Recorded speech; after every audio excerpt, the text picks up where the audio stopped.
Selamat datang di bedah anatomi kognitif manusia. Kita akan mengeksplorasi cetak biru pikiran, sebuah sistem kompleks yang menentukan bagaimana kita memproses informasi dan mengambil keputusan.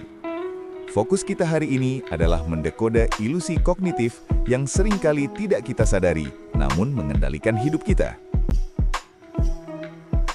Wisiyati, what you see is all there is. Sistem 1 adalah mesin pelompat kesimpulan yang beroperasi pada prinsip Wisiyati. Apa yang Anda lihat adalah satu-satunya yang ada. Ia hanya peduli pada koherensi cerita yang bisa dirangkai dari data di bawah lampu sorot, sambil mengabaikan data statistik yang hilang. Efek halo adalah buktinya. Satu sifat baik membuat kita otomatis menyimpulkan seseorang adalah pemimpin hebat tanpa bukti tambahan. Secara detail dapat dijelaskan dengan alur kerja pikiran manusia dalam membangun sebuah ilusi kognitif. 1. Apa itu Wisiyati? Wisiyati adalah singkatan dari what you see is all there is, atau apa yang Anda lihat adalah satu-satunya yang ada.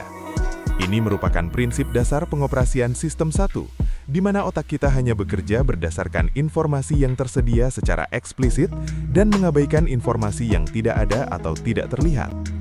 2. Hubungan lampu sorot dan narasi pemimpin hebat. Gambar ini secara visual menjelaskan bagaimana Wisiyati bekerja melalui metafora lampu sorot. Data di bawah lampu sorot, pikiran kita hanya menangkap data positif yang tampak jelas, yaitu dia cerdas dan dia tegas. Data dalam kegelapan. Pada saat yang sama, sistem 1 mengabaikan informasi krusial yang berada di luar jangkauan cahaya, yaitu fakta bahwa dia korup, dia kejam, serta data statistik diabaikan. Cerita koheren. Karena sistem 1 haus akan konsistensi, ia langsung merangkai data yang terbatas tadi menjadi sebuah kesimpulan instan. Pemimpin hebat. Kita tidak bertanya apa yang belum saya ketahui, melainkan langsung percaya pada cerita yang berhasil kita rakit. 3. Mekanisme efek halo. Ilusi ini diperkuat oleh efek halo, sebuah bias kognitif di mana kesan keseluruhan kita terhadap seseorang mempengaruhi penilaian terhadap sifat spesifik mereka. Penyimpulan otomatis. Jika kita menyukai satu sisi dari seseorang, misalnya ketegasannya, kita secara otomatis menyimpulkan sisi lainnya juga baik, tanpa menuntut bukti lebih lanjut. Daya tarik dan kecerdasan.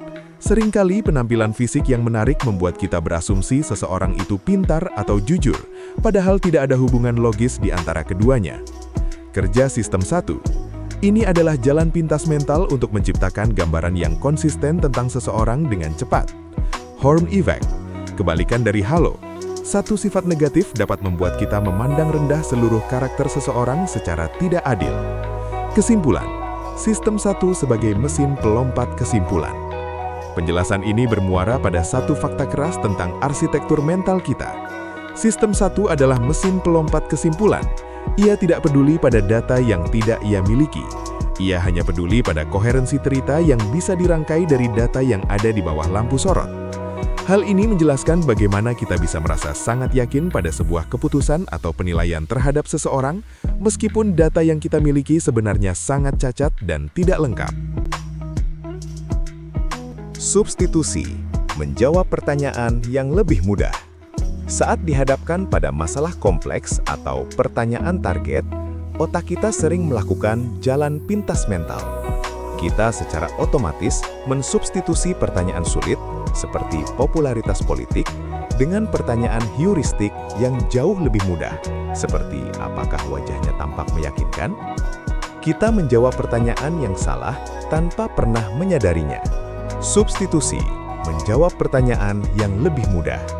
Berikut adalah penjelasan alur kerja kognitif mengenai bagaimana otak kita melakukan manipulasi internal saat menghadapi kompleksitas. 1. Mekanisme jalan pintas mental. Input, pertanyaan asli. Proses dimulai ketika kita dihadapkan pada sebuah pertanyaan asli yang bersifat kompleks dan membutuhkan analisis mendalam. Contoh kasus, pertanyaan yang diajukan adalah, seberapa populer kandidat politik ini? Tantangan, menjawab pertanyaan ini secara akurat membutuhkan data statistik, survei elektabilitas, dan analisis rekam jejak yang rumit. 2. Pengalihan otomatis, rel kereta api pikiran. Visualisasi rel kereta api dalam gambar ini melambangkan jalur pemikiran kita. Pertanyaan target, jalur sulit. Jalur nomor 1 adalah jalur lurus menuju jawaban yang sebenarnya. Namun jalur ini dianggap sangat sulit oleh otak karena menguras energi sistem 2. Pertanyaan heuristik, jalur mudah. Secara otomatis, tuas kendali pikiran berpindah ke jalur nomor 2. Ini adalah pertanyaan substitusi yang jauh lebih sederhana, yaitu apakah wajahnya terlihat seperti seorang pemimpin? 3. Proses substitusi tanpa sadar. Inilah letak keajaiban sekaligus bahaya dari sistem kognitif kita.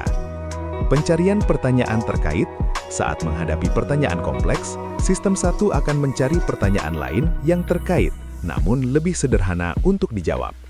Menempelkan jawaban. Setelah menemukan jawaban untuk pertanyaan yang mudah, misalnya, ya, wajahnya tampak berwibawa. Sistem 1 akan langsung menempelkan jawaban tersebut pada pertanyaan asli yang sulit. 4. Kesimpulan, ilusi kepastian. Penjelasan slide ini diakhiri dengan sebuah fakta tentang bagaimana kita seringkali merasa yakin atas jawaban kita tanpa menyadari proses manipulasi di baliknya. Saat dihadapkan pada pertanyaan yang kompleks, sistem 1 akan mencari pertanyaan terkait yang lebih sederhana, menjawabnya, dan menempelkannya pada pertanyaan asli, tanpa kita sadari. Akibatnya, kita merasa telah memberikan jawaban yang logis dan objektif, padahal kita hanya memberikan penilaian berdasarkan kesan visual atau emosional yang dangkal. Ilusi pola dan hukum angka kecil. Pikiran kita haus akan kausalitas, bahkan pada hasil acak. Kita sering terjebak hukum angka kecil, di mana kita menarik kesimpulan besar dari sampel yang sangat sedikit. Contohnya, mitos kanker ginjal di pedesaan. Otak mengarang cerita tentang gaya hidup bersih, padahal itu murni variasi statistik dari populasi kecil. Sistem 1 benci ketidakteraturan. Ilusi pola dan hukum angka kecil. Berikut adalah penjelasan alur kerja kognitif mengenai bagaimana pikiran kita seringkali salah menafsirkan data statistik sebagai sebuah cerita kausalitas. 1. Eksperimen stopless, sampel besar versus kecil. Alur kerja dimulai dengan membandingkan dua sumber data yang berbeda untuk menunjukkan bagaimana ukuran sampel mempengaruhi hasil. Sampel besar, 1000 data, diwakili oleh stopless besar yang penuh dengan butiran. Dalam statistik, sampel yang besar akan memberikan hasil yang lebih stabil dan mendekati rata-rata populasi yang sebenarnya. Sampel kecil, 4 data, diwakili oleh stopless kecil yang hanya berisi sedikit butiran. Secara matematis, mengambil segenggam acak dari sampel kecil jauh lebih mungkin menghasilkan titik ekstrim, misalnya semua butiran berwarna merah, murni karena kebetulan, bukan karena ada pola tertentu. 2. Studi kasus, mitos kanker ginjal di pedesaan. Gambar ini menyajikan contoh nyata bagaimana otak kita terjebak dalam pencarian pola. Observasi awal, data menunjukkan kabupaten dengan tingkat kanker ginjal terendah didominasi oleh pedesaan sepi. Otak segera merangkai cerita kausalitas, oh itu karena gaya hidup bersih, udara segar, dan makanan tanpa pengawet di desa. Fakta kontradiktif, namun data juga menunjukkan bahwa kabupaten dengan tingkat kanker ginjal tertinggi juga didominasi oleh pedesaan sepi. Penyebab sebenarnya, hal ini terjadi bukan karena gaya hidup, melainkan karena populasi di pedesaan sangat kecil atau sampel kecil, sehingga fluktuasi statistik yang ekstrim, sangat tinggi atau sangat rendah, lebih mudah terjadi secara acak. 3. Mekanisme kausalitas otomatis. Di sisi kanan, dijelaskan mengapa kita begitu mudah tertipu oleh angka kecil. Fakta statistik, manusia secara alami tidak mahir dalam memahami statistik acak. Pencarian sebab akibat, sistem 1 selalu haus akan makna. Ia akan mencari hubungan sebab akibat atau kausalitas, bahkan pada hasil yang murni acak atau noise. 4. Kesimpulan, otak yang merangkai cerita. Penjelasan slide ini diakhiri dengan peringatan tentang cara kerja mesin mental kita. Sistem 1 akan menari mencari kausalitas atau sebab akibat pada hasil acak. Otak merangkai cerita, padahal itu murni ilusi statistik, bukan gaya hidup. Ini mengingatkan kita untuk selalu waspada saat melihat data dari kelompok kecil, karena apa yang tampak seperti sebuah pola hebat, seringkali hanyalah gangguan statistik yang tidak berarti apa-apa. Angka apapun yang Anda pertimbangkan sebelum membuat estimasi akan bertindak sebagai jangkar. Dalam eksperimen roda putar, angka acak yang dilihat peserta secara signifikan menarik tebakan mereka mendekati angka tersebut. Jangkar beroperasi ganda, melalui sugesti bawah sadar sistem 1 dan penyesuaian yang tidak memadai oleh sistem 2 yang malas. Efek jangkar atau anchoring effect berikut adalah penjelasan alur kerja kognitif mengenai bagaimana angka acak dapat menambatkan pikiran kita dan memengaruhi penilaian objektif. 1. Mekanisme jangkar. Alur kerja dimulai dengan pemahaman bahwa angka apapun yang masuk ke dalam pertimbangan Anda sebelum membuat estimasi akan bertindak sebagai jangkar. Daya tarik magnetis, seperti yang terlihat pada gambar, angka tersebut memiliki kekuatan magnetis yang menarik tebakan Anda mendekat ke arahnya. Tidak peduli seberapa tidak relevannya angka tersebut dengan fakta sebenarnya. 2. Eksperimen roda putar. Bukti empiris. Slide ini menyajikan hasil eksperimen klasik untuk menunjukkan betapa kuatnya pengaruh jangkar ini dalam skala populasi. Input acak, partisipan diminta menebak persentase negara Afrika di PBB setelah melihat roda putar berhenti di angka acak. Partisipan yang melihat roda berhenti di angka 10 memberikan tebakan rata-rata di angka 25%. Sebaliknya, mereka yang melihat angka 65 memberikan tebakan rata-rata yang jauh lebih tinggi, yaitu 45%. Kesimpulannya, meskipun angka 10 dan 65 berasal dari roda putar, acak, otak tetap menggunakannya sebagai titik awal penilaian. Mengapa jangkar beroperasi ganda? Di bagian bawah gambar, dijelaskan bahwa efek ini terjadi karena kerjasama yang buruk antara dua agen pikiran kita. Sugesti bawah sadar sistem 1, yaitu sistem 1 secara otomatis menerima angka tersebut sebagai referensi tanpa mempertanyakan validitasnya. Penyesuaian tidak memadai oleh sistem 2. Sistem 2 yang seharusnya mengoreksi angka tersebut seringkali bersikap malas. Ia mencoba menjauh dari jangkar tersebut, namun biasanya berhenti terlalu cepat karena sudah merasa cukup dekat, sehingga hasil akhirnya tetap bias. Kesimpulan, jebakan estimasi. Penjelasan slide ini memberikan peringatan keras bagi para pengambil keputusan. Angka acak apapun yang Anda pertimbangkan sebelum membuat estimasi akan bertindak sebagai jangkar, menarik tebakan Anda mendekatinya. Ini menjelaskan mengapa dalam negosiasi bisnis atau belanja, harga pertama yang disebutkan, meskipun tidak masuk akal, akan selalu memengaruhi persepsi kita terhadap nilai barang tersebut. Heuristik ketersediaan. Availability heuristic. Kita menakar probabilitas berdasarkan seberapa mudah sebuah contoh ditarik dari ingatan. Karena media sering mendramatisir kejadian seperti tornado, kita menganggapnya lebih mematikan daripada asma, padahal statistik berkata sebaliknya. Kemudahan mengingat emosional telah menggantikan analisis statistik yang sebenarnya. Heuristik ketersediaan, availability heuristic, berikut adalah penjelasan alur kerja kognitif mengenai bagaimana ingatan emosional kita seringkali membelokkan penilaian terhadap kenyataan objektif. 1. Mekanisme timbangan kognitif, input memori versus statistik. Alur kerja dimulai dengan visualisasi sebuah timbangan yang tidak seimbang, yang melambangkan cara otak kita menakar risiko atau probabilitas. 1. Memori emosional, tornado. Di satu sisi timbangan, terdapat sebuah foto kejadian dramatis, seperti tornado.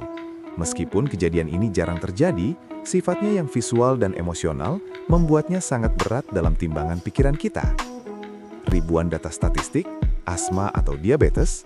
Di sisi lain, terdapat tumpukan berkas data statistik yang mewakili ribuan kematian akibat penyakit seperti asma atau diabetes. Meskipun jumlahnya jauh lebih banyak, data ini terasa ringan karena tidak memiliki dampak emosional yang kuat. 2. Proses penilaian berdasarkan kemudahan mengingat. Pikiran kita menggunakan jalan pintas mental yang disebut heuristik ketersediaan. Akses memori, kita menakar probabilitas suatu kejadian bukan berdasarkan data nyata, melainkan berdasarkan seberapa mudah contoh kejadian tersebut ditarik dari ingatan kita. Contoh kontras, faktanya, kematian akibat asma 20 kali lipat lebih banyak daripada tornado. Namun mayoritas orang mengira tornado lebih mematikan, karena memori tentangnya lebih mudah diakses. 3. peran media atau availability cascades. Slide ini juga menyoroti bagaimana lingkungan luar memperburuk bias ini. Paparan media yang dramatis. Media cenderung memberitakan kejadian luar biasa secara berulang-ulang. Ancaman kecil terasa sangat besar dan mengancam bagi masyarakat umum. Kesimpulan, penggantian analisis statistik. Penjelasan slide ini ditutup dengan sebuah fakta tentang kegagalan analisis logis kita. Kemudahan mengingat menggantikan analisis statistik yang sebenarnya. Hal ini mengingatkan kita bahwa apa yang paling kita takuti seringkali bukanlah apa yang paling mungkin membunuh kita. Kita hanya terjebak oleh seberapa kuat otak kita menyimpan ingatan yang dramatis tersebut. Kesalahan konjungsi, masalah Linda dan plausibility. Hampir 90% orang gagal dalam tes logika Linda karena mereka lebih memilih cerita yang masuk akal atau plausible daripada yang secara matematis mungkin terjadi atau probable. Menambahkan rincian spesifik membuat cerita lebih koheren bagi sistem 1. Namun secara statistik justru membuat peluang kejadiannya semakin kecil. Logika sering kalah oleh narasi yang menarik. Kesalahan konjungsi, masalah Linda dan plausibility. Berikut adalah penjelasan alur kerja kognitif mengenai bagaimana narasi yang mendetail dapat menipu logika matematika kita. 1. Masalah Linda, benturan antara deskripsi dan logika. Alur kerja dimulai dengan sebuah eksperimen pikiran yang sangat terkenal. Subjek diberikan profil Linda, cerdas, lajang, dan sangat vokal membela keadilan sosial saat mahasiswa. Kemudian, subjek diminta memilih mana yang lebih mungkin terjadi. 1. Linda adalah teller bank. 2. Linda adalah teller bank yang aktif di gerakan feminis. 2. Asumsi otok versus realita matematika. Gambar ini menggunakan diagram Venn untuk memvisualisasikan kegagalan logika kita secara spasial. Lingkaran besar, teller bank. Secara statistik, jumlah teller bank di dunia sangatlah besar. Lingkaran kecil, teller bank dan aktivis feminis. Ini adalah sebuah irisan atau konjungsi. Secara matematis, probabilitas dua kejadian terjadi bersamaan akan selalu lebih kecil daripada probabilitas salah satu kejadian itu sendiri. Kesalahan otak, hampir 90% orang memilih opsi nomor 2. Mengapa? Karena deskripsi feminis membuat cerita Linda terasa lebih koheren dan masuk akal atau plausible bagi sistem 1. Meskipun secara matematis, itu melanggar logika dasar probabilitas. 3. Plausibility versus probability. Slide ini menjelaskan perbedaan mendasar antara apa yang terasa benar dan apa yang secara statistik benar. Plausibility, masuk akal, menambahkan rincian spesifik membuat sebuah cerita menjadi lebih hidup dan koheren bagi sistem 1. Kita cenderung percaya pada cerita yang mendetail. Probability, kemungkinan, secara matematis, semakin detail sebuah cerita, semakin kecil kemungkinan hal tersebut terjadi. Karena setiap detail tambahan adalah syarat ekstra yang harus dipenuhi. Kesimpulan, jebakan cerita yang mendetail. Penjelasan ini ditutup dengan sebuah peringatan tentang bagaimana sistem 1 mengolah informasi. Menambahkan rincian spesifik, membuat sebuah cerita menjadi lebih koheren dan masuk akal bagi sistem 1. Namun secara matematis, membuatnya jauh lebih kecil kemungkinannya terjadi.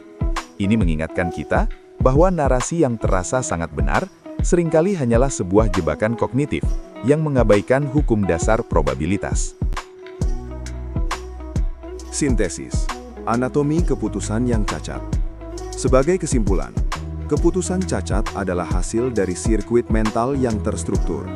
Prosesnya dimulai dari input data yang parsial, WYSIAT, melewati filter bias, anchoring, mengambil jalan pintas, heuristik, dan akhirnya disahkan oleh sistem 2 yang sedang menghemat energi. Ilusi kelancaran ini kemudian berubah menjadi keyakinan mutlak yang salah. Sintesis, anatomi keputusan yang cacat. Berikut adalah narasi detail mengenai bagaimana berbagai bias yang telah kita bahas bergabung membentuk satu jalur produksi keputusan yang salah. 1. Tahap 1. Input data, WYSIAT. Proses dimulai dengan pengambilan informasi yang tidak lengkap. Menggunakan prinsip WYSIAT, what you see is all there is, pikiran kita hanya mengambil potongan data yang berada di bawah lampu sorot dan mengabaikan fakta-fakta penting yang tersembunyi di kegelapan. Tahap 2. filter bias, priming, dan anchoring. Data yang parsial tersebut kemudian masuk ke dalam mesin penyaring yang sudah terdistorsi. Priming. Informasi tersebut dipengaruhi oleh isyarat-isyarat bawah sadar dari lingkungan sekitar. Anchoring. Penilaian kita terpaku pada angka atau informasi awal yang kita terima, sehingga menarik kesimpulan kita ke arah titik tersebut. Tahap 3. Jalan pintas. Substitusi heuristik. Saat menghadapi kompleksitas di tahap ini, pikiran kita melakukan manuver substitusi.